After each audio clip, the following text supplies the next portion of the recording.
You've heard it all when it comes to teens, and I have one, so I'm paying attention to this. This one might have you saying, wait, what?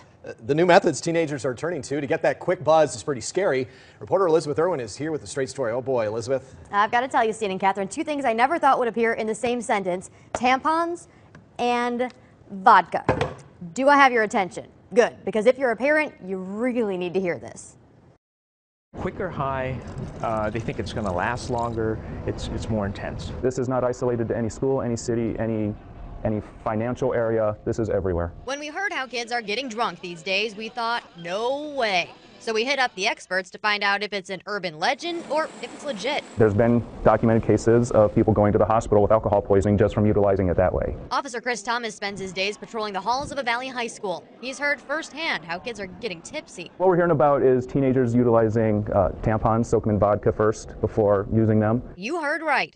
Teens taking tampons, soaking them in vodka, and inserting them there. It gets absorbed directly into the bloodstream. There's no barrier, there's no stomach acid, there's nothing to prevent it. I would expect it to absorb fairly quickly as well because it's a very vascular structure. This is definitely not just girls. Guys will also use it, and then they'll insert them into their rectums. And that's not all. Using a beer bong rectally is the same concept as a vodka-soaked tampon. Yep, rather than the traditional beer bong you'd find at a college party, kids are sticking the tube elsewhere to get wasted. A lot of people believe that it would cover it up. Your breath won't smell like alcohol, so you can hide it from the parents, hide it from the police. But take it from this cop, it won't work. It's not just jail time that might be a problem. These new tricks are really risky and could cause some serious trouble. It can cause mucosal irritation, meaning the vaginal wall can be really irritated. Plus, what if you overdo it? Irritation could be the least of your problems. Some of the dangers associated with this is there's no barrier. And no gag reflex. If it isn't going down the hatch, you won't have that telltale sign you've had too much to drink, which means you won't throw up if you've got alcohol poisoning. You'll pass out before you know there's a problem. It's problematic because you don't really know how much you're going to absorb. We decided to find out. Turns out a super tampon can hold about a shot of vodka, which is pretty potent when it's going straight into your system.